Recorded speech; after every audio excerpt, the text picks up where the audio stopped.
Hello and welcome back to Raised in a Garden Pantry. I'm Stephanie and today we're going to make something yummy and delicious that I used to eat when I was a kid at school. Stay tuned to find out what it is.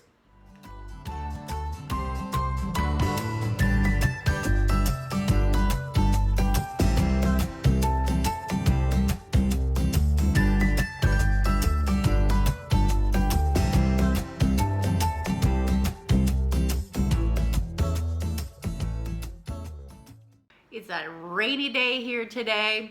My husband came up and had lunch and he was rooting around in the cabinets looking for something chocolatey and delicious. He does this often. We don't have any sweets or treats in the house. And I thought, why don't I make some homemade no-bake peanut butter bars? And that reminds me of a treat they used to get at the cafeteria when I was a child. So let's get started making these. Okay, the first thing we're going to get ready is I'm going to melt some butter. I've had it sitting out on the counter for a while. But we're gonna get this in the microwave and we'll melt it up. All right, we got the butter melted, and then we're going to need, let me get way over here. We're gonna need 2 cups of graham cracker crumbs. Chopped up in my little chopper. And then we're going to need, okay, we're going to get our brown sugar. Actually, I'm going to put this through my sifter thing here. Just bear with me for a second. I've been using this a lot more and it really makes things turn out really good. The reason why I'm going to put that in there, just so it just gets the lumps and clumps out. But next we need 1 3/4 cup of powdered sugar. Now powdered sugar sometimes can have those fine lumps in them, and this will just help pull all that out and give a really nice smooth consistency and texture of, oh, where's my in your peanut butter mixture, because I have made this before and it's hard to get them all, the powdered sugar not clumpy. So 1 3/4 cup of powdered sugar, and then we're just going to sift this through in here. I don't know about the brown sugar. Maybe I shouldn't have used that, but at least for the powdered sugar, for sure. All right, and then I have a cup of peanut butter. As I was getting this peanut butter out, this was the exact amount of peanut butter that was left in the jar. Oh, almost dropped it. That was left in the jar. If only you knew, right? Then you would have saved a dish from being washed. Peanut butter, and another thing, peanut butter jars are not my favorite thing to ever clean out for the recycling bin. It's the worst. It's greasy. It's kind of right up there with like Crisco or shortening. Oh, I just do not like them at all. But sometimes I don't clean them because I just like, I just throw them away. That's bad, but I do sometimes. Now, unless it's a really big jar, then I can get my hand in it. But those little tiny ones are hard to clean. I wish they would go back and make them into glass containers again, because it was easier. It's easier to get it out. I don't know, the plastic with the greasy or the oil from the peanut butter sometimes. Anyway, so let me tell you a story here. I went to a very, very, very, very small school growing up, and I think, as if I remember right, I think there were 42 people in my class. So I knew everybody, and everybody knew me. Anyway, but we had a really good cafeteria, and the ladies would make peanut butter squares, we called them in school, with fudge on top, and they were my favorite. And I think for like a good size one, I mean, I could have been this big for all I remember. Things always seemed a lot bigger when you were a kid, but you know, for a nice size one, I think it was 25 cents or 35 cents.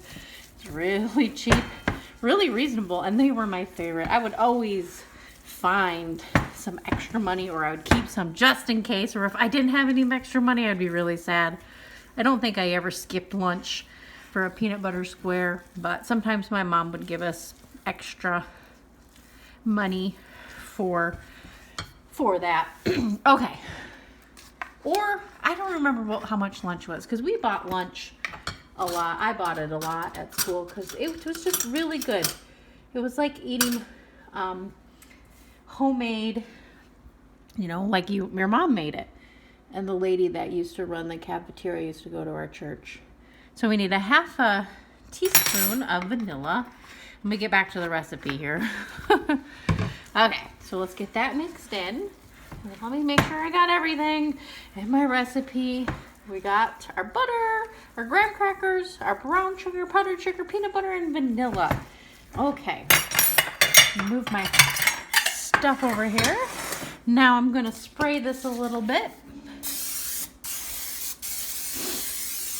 Anyway, they also used to make some caramel cinnamon rolls that I absolutely adored, and I do have a really good recipe for that. Oop, I see a little powdered sugar in there.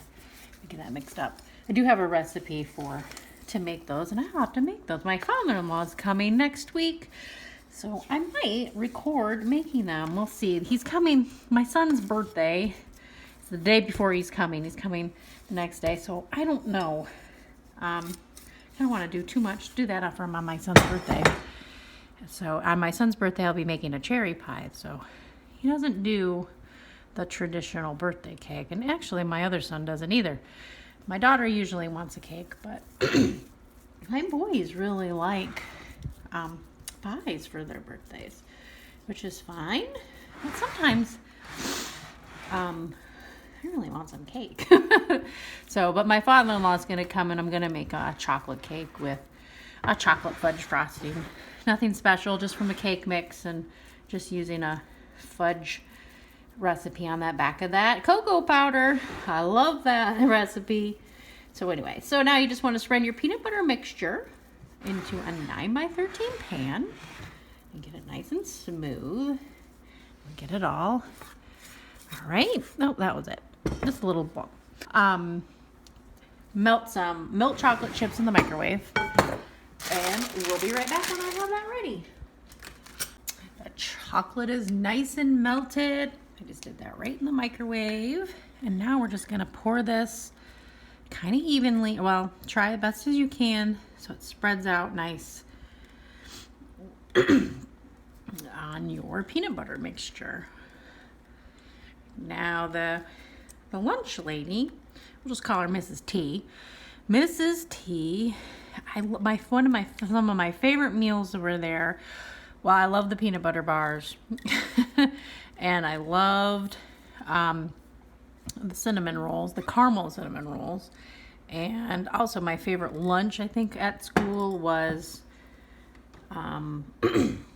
chili and grilled cheese sandwiches. I know, it's kind of silly, but I just liked it because it was mild. Bump the camera. I am not a big fan of like really heavy chili taste.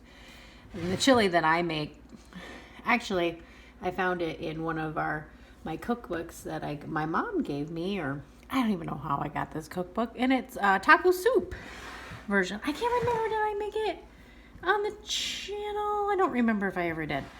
That's sad. I made quite a few videos and I can't even remember. I feel like we need more chocolate. Take this and put it in the refrigerator and let it harden up, and because you want it totally hard so you can cut into it. And I don't know how long that's going to take.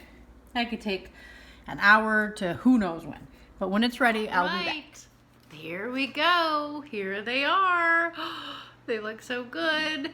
I can't wait to take a bite of one. This is going to bring me back to elementary school, at least. There we go. Oh, and you know what? I said something about the chocolate. That's perfect. It just seemed like it was thin. But let's try it. Ooh. Yummy, yummy. Mmm. Mmm. Those are really, really, really good. Oh, I'm so glad I made them today.